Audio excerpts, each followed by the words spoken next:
Hello guys, welcome back again sa ating YouTube channel, no, The Action Man. Una sa lahat, may galab shoutout po sa lahat ng mga kakampeng at sa mga hindi man mga kakampeng. Kung interesado ka sa bidyong ito, patapusin mo na hanggang dulo at huwag nyo lang kalimutan na i-like at i-share ang ating video para malaman naman ng ilan sa ating mga kababayan na nagtutulog-tulugan sa katotohanan. So muli naman nagbabalik ang nag-iisa nyong host na si The Action Man para magbigay ng komentaryo at reaction sa mga mainit ng issue ng bayan. So ito mga ka-action, no? Ayan, ito na po. Matapos nga po hinamon ni Senador Bato de la Rosa si dating Senador Antonio Trillanes na go ahead, sumama ka pa sa pag-aresto sa akin at ikaw ang magpusa sa akin. Ito po ang buwelta ni dating Senador Antonio Trillanes sa hamon ni Senate Bato de la Rosa.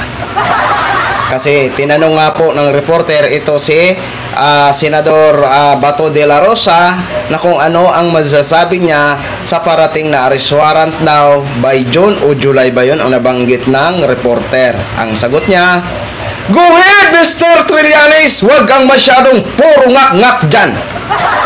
Kahit sumama ka pa sa pag-aresto sa akin at ikaw mismo ang magpusa sa akin."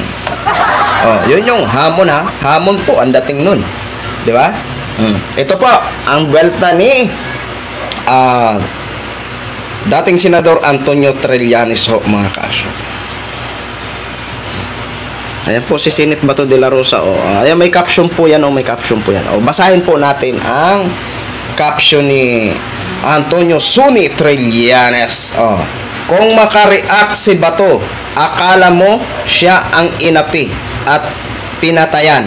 Tingnan natin ang tapang niya pagdating ng ICC warrant. Yan ho ang sagot ni Antonio Trillanes sa hamon ni Senate Bato de la Rosa. Okay. Naku po, sabi ko nga po sa inyo, kinakabahan na naman ito si Bato de la Rosa. Nung mga nakaraan, naglabas din ng statement ito si Harry Roque na may nakuha nga ho siya na impormasyon naman sa kanyang mga sources na may nakausap nga ho talaga ang ICC dito sa Pilipinas na mga opisyal. Yun ang marites naman ni Harry Roque. Pinapakabana naman ng dibdib ang mga Duterte at si Bato de la Rosa. Maninervyos naman talaga ito si Bato de la Rosa kung ano-ano na naman talaga ito sasabihin niya sa susunod na mga press con. Diba? Tingnan natin ang tapang ni Bato de la Rosa kung dumating nga ho ang ICC warrant, if ever na maging positive ang investigation ng ICC laban ho sa kanila. Ito lang po ang hinihingi natin kay Mr. President Bongbong Marcos. Sana gumalaw ka na habang hindi pa mahuli sa inyo ang lahat. Baka ho, bago kayo umaksyon, huling-huli na ang lahat. Ito rin ang panawagan ng inyong mga taga-suporta ng mga loyalista. Ang papasukin ang ICC. Diba? Pero kahit ayaw man papasukin, tuloy ang investigation. Diba?